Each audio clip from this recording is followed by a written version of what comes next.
Happy morning, children. I feel extremely glad to welcome you all for this online class. It's going to be 11th standard botany class. So 11th standard botany class, we will discuss our next lesson. Altogether we have got 15 lessons and 8 we have done in our first volume. And in the second volume we have completed 9, 10, 11, and today we'll discuss our 12th lesson, that is mineral nutrient. It's a very simple lesson and a very interesting lesson, and you will learn some important content from this lesson also. Carefully watch the link and understand the concepts. Chapter 12, Plant Physiology, Functional Organization. It's mineral nutrient. Okay, in this lesson the important topics that we'll be discussing is classification of minerals, their functions, mode of absorption, deficiency symptoms, and the same thing for the micronutrient also. This is for macro and this is for micro. Then deficiency, disease and symptoms, critical concentration and toxicity of minerals, and very important is hydroponics, aeroponics, nitrogen fixation, nitrogen cycles and nitrogen metabolism, and special mode of nutrition. As we begin the lesson, there is a new technique, a problem to solve the pollution. In midst of pollution, how can we grow the plants? You can see a picture here.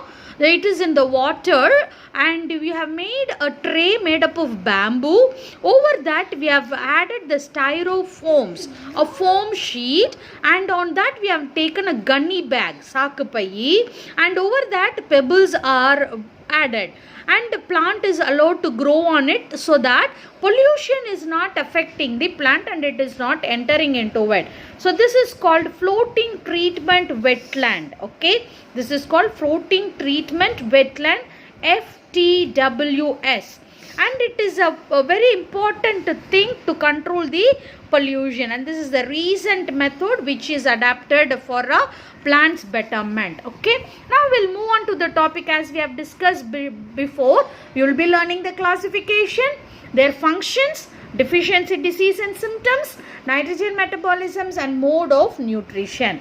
Now let's discuss about what are the main nutrients. Okay, carbon, hydrogen and oxygen that is found in the atmosphere are called as skeletal elements. Okay, carbon, hydrogen and oxygen are called the skeletal elements and it forms about 94% of the dry weight. Now let's look at a certain characters of minerals, essential mineral. That a mineral should be able to grow and development, and it should directly play a role in metabolism, that is function of the plant, and it will not be replaced by anything else. These minerals cannot be substituted by another one, and the deficiency makes the plant impossible and it cannot rectify the damage caused. So these are the 4 characters of the minerals. Now let's move to the classification of minerals. Basically minerals are classified into 3 types: macro minerals, micro minerals and unclassed minerals. So macro is 1, micro is 2 and unclassed mineral is 3. So 3 types of mineral nutrients are there. Let's take what is macro. Essential minerals which are required in higher concentrations are called macro. Which are required, okay, higher concentration. Which are required in lesser concentration are called micro. Okay, and minerals like sodium, silicon, cobalt are not included in the list at all. They are called unclassified minerals. They are called the unclassified minerals. You got a tabular column given over here. See, this is macro, micro and unclassified. Excess than 10 m moles per kilo in tissue concentration. The essential elements which are required more. Okay, here which are required less than 10 millimoles per kilogram. And these are not required for some plants and trace amount, and they have a specific functions. Example, sodium, cobalt, silicon and psyllium. So this is about the classification of the minerals. Now second classification is based upon their mobility. How do the minerals mobile?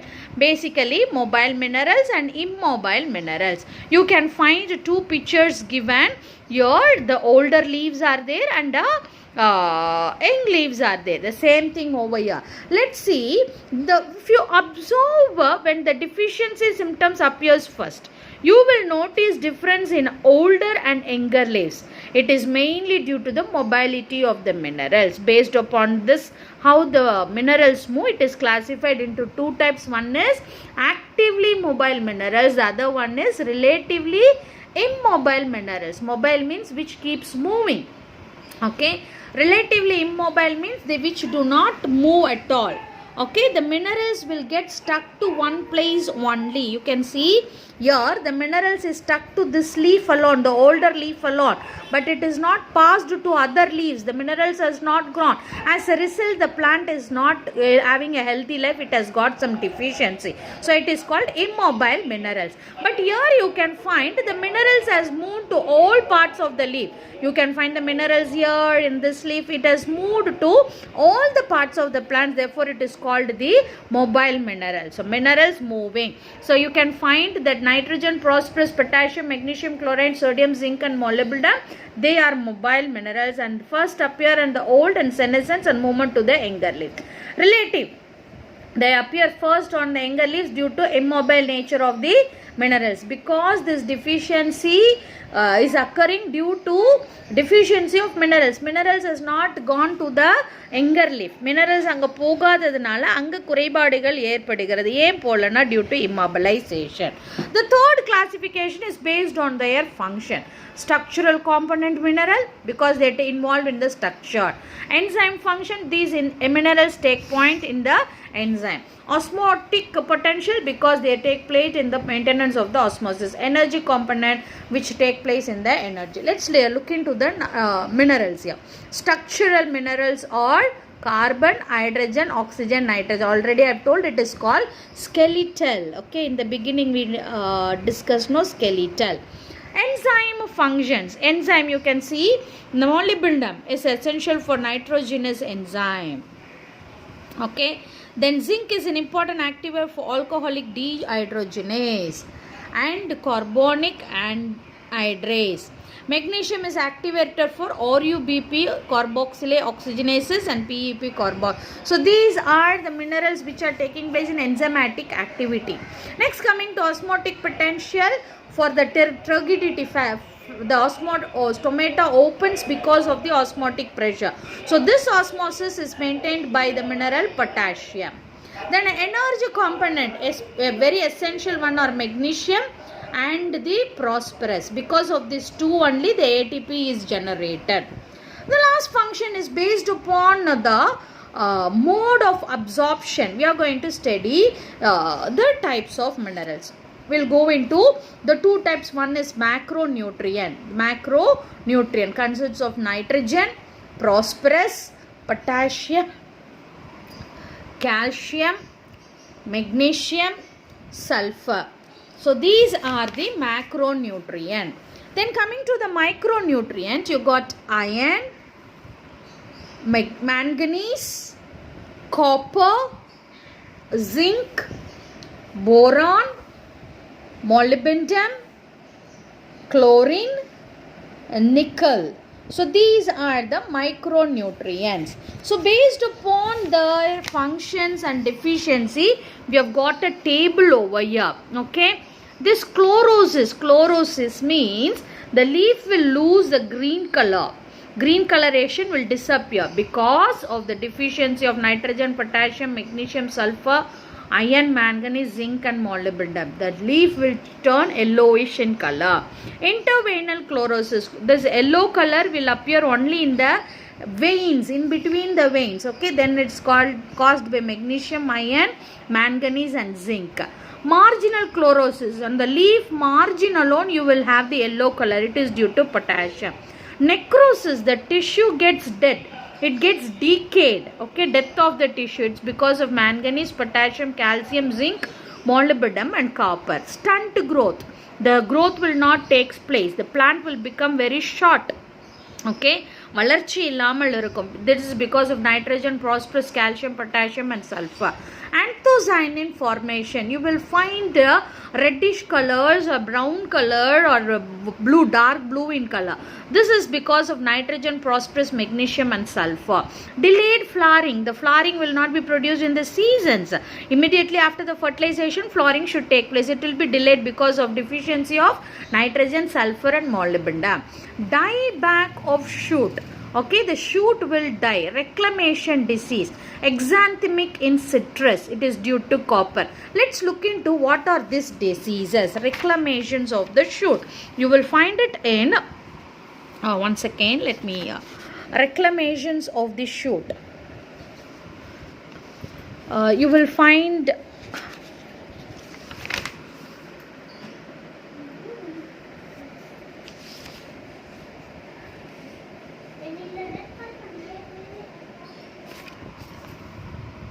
dieback of citrus, reclamation disease of cereal and chlorosis.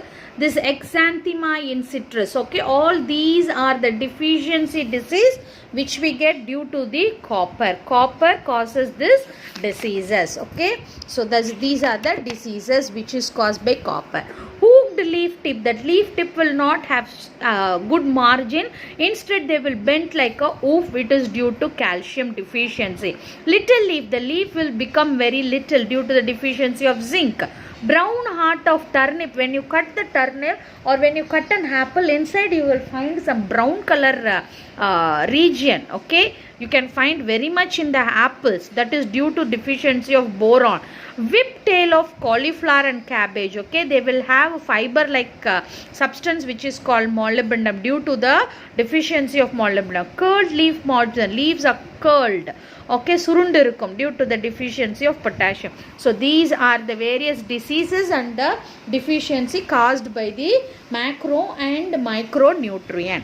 The next topic is about mineral toxicity. See, the minerals are used as a nutrient substance for increasing the growth of the plant. Okay, when this mineral exits its certain level, it becomes toxic to the plant. Okay, it causes harmful effect to the plant, which we call it as toxicity.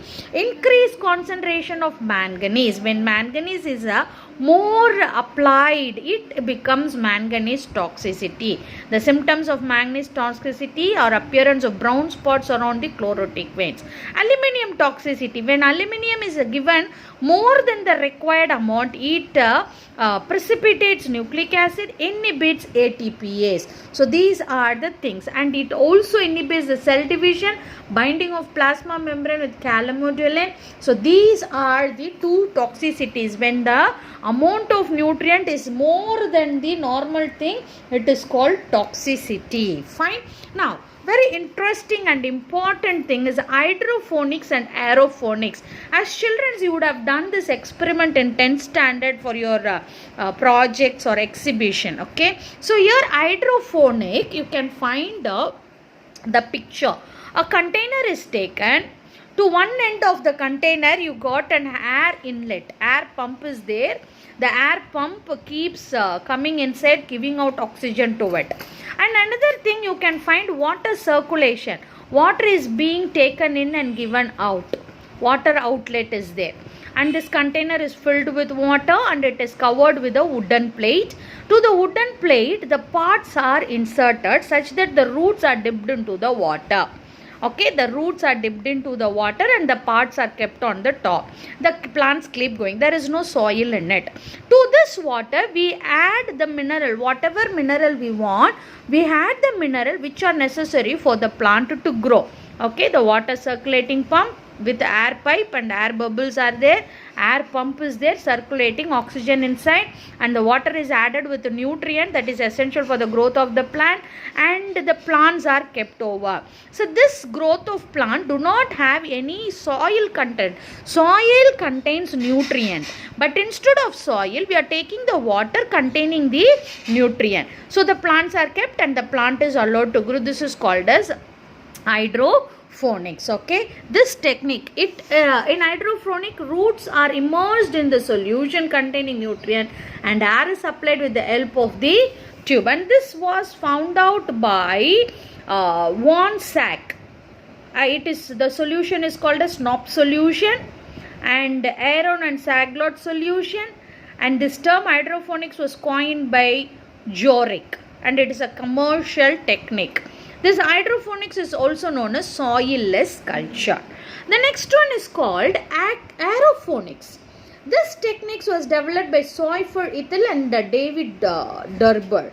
It is a system where roots are suspended in air, okay, and nutrients are sprayed over the roots. Very important is, you don't have water here, you don't have the soil, but it's filled with air, and in the air you will have the nutrients supply. See, a motor is attached, a container is here, and a potted plant is there. The plant is above the container and root is dipped into the container. Inside the container you have a motor, and this motor will be spraying the nutrient. It runs like a fan, and every time when the fan circulates, it gives out the nutrient. These nutrients are sprayed over the root and the plant keeps growing. This is called aeroponics. So these two are a very important process for the plant growth. The next topic is nitrogen fixation. The atmospheric nitrogen has to be accepted by the plant for the growth, which we call as nitrogen fixation. There are two types of nitrogen. One is non-biological nitrogen fixation.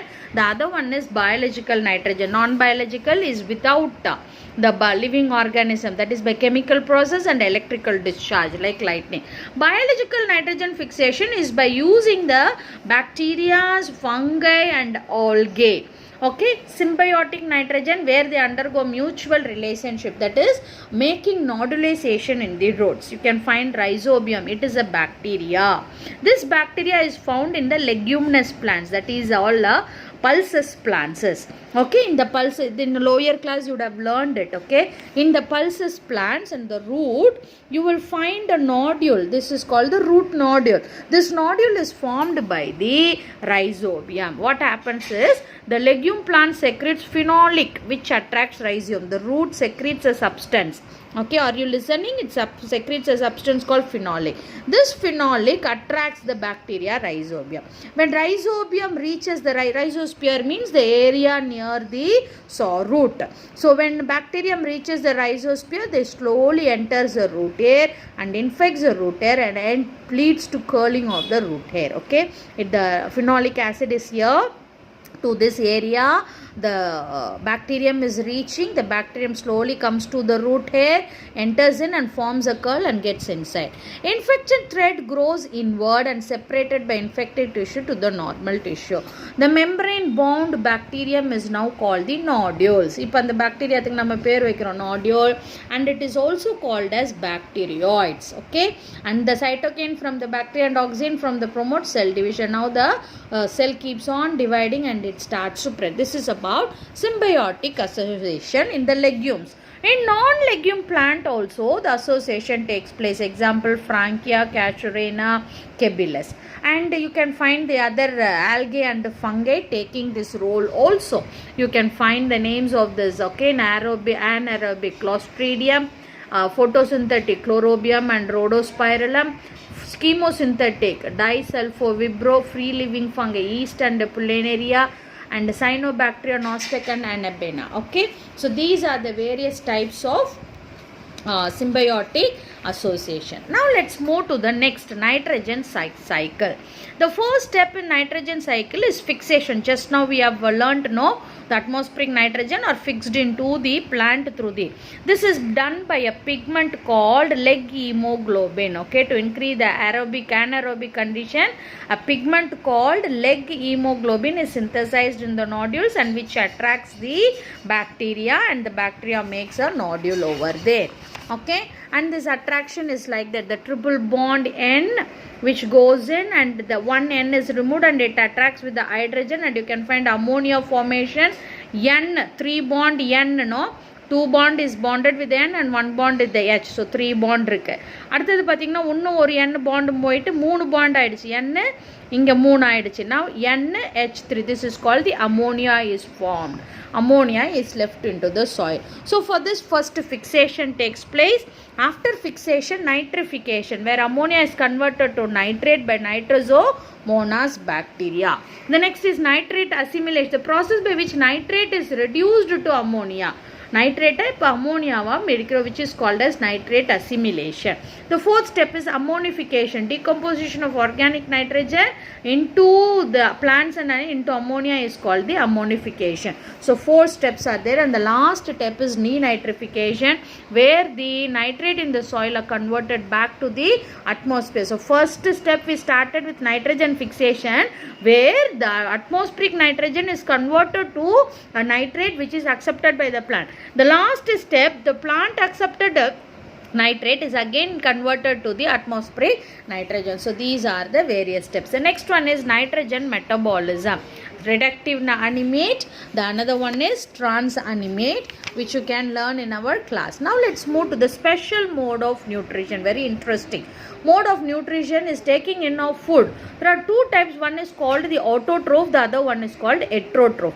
Autotrophs, they prepare their own food. Heterotrophs, they depend upon the others. Autotroph nutrition is mainly by photosynthetic. That is, if they use the sunlight for preparing their own food, it is photosynthetic. If they use the energy obtained by the chemical reaction for preparing their food, then it is called chemosynthetic. Now heterotrophs, they depend upon the other organism. It is of 4 types. One is saprophytes, parasitic, symbiotic and insectivorous type. In saprophyte, they derive the nutrient from dead and decay material. Okay, the dead and decay material nutrient is derived, which is called saprophyte. You can find neotia, roots of neotia or associated with these are the examples given for the saprophyte. The second one is parasite. Parasite is they derive nutrition from other organism, that is host, and causing disease to the host. They go as a guest to somebody and cause disease to them, which is called the parasite. If the host is, the guest is totally depending upon the host, then it is called total parasite, complete dependent on the host. Okay, total stem dependent, they depend totally on the stem. Total root depend, they depend totally on the root. Partial parasite is the plant's group contains chlorophyll and they can prepare their own food, but they depend upon the host for water and minerals. So partial food avangale prepare pannipanga ana water ku mattum avanga kitta depend pandranga. They are called partial parasite. So partial stem parasite and partial root parasite. The next one is symbiotic. It is a mutual association. They go into an agreement with each other where both are benefited. So one is lichen, mycorrhiza, that is fungi in the roots of higher plant is mycorrhiza, rhizobium and legume for symbiotic association in nitrogen fixation, and cyanobacterium and coralloid root. Okay, here they make the association. The last one is insectivorous, very important thing.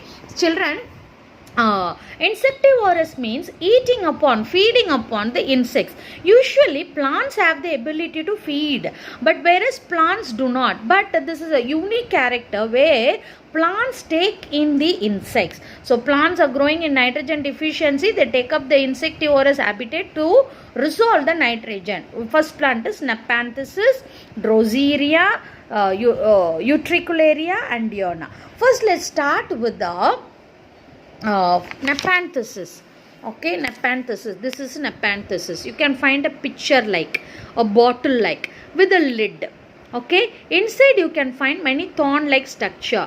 So when in this lid is very attractive, insects comes and sits on it. Immediately the lid closes and insects is dropped into the pitcher bag like container, and it is digested inside and nutrient is obtained. This is called pitcher plant. The next one is Drosera.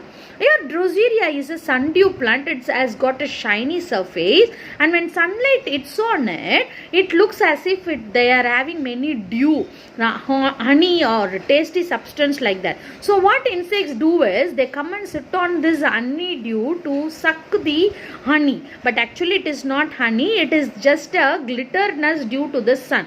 When the insect sits on it, see, you can see it curls and digests them. This is called Drosera. And the third one is Diona. You can find it is called Venus flytrap. It has a hand-like structure. It is kept open. When insects comes, sits on it to take some nutrient, immediately the finger-like thing closes, and the insects get trapped in it, and it is taken as a nutrient. And this is Euryclea. It is a bladder in the water.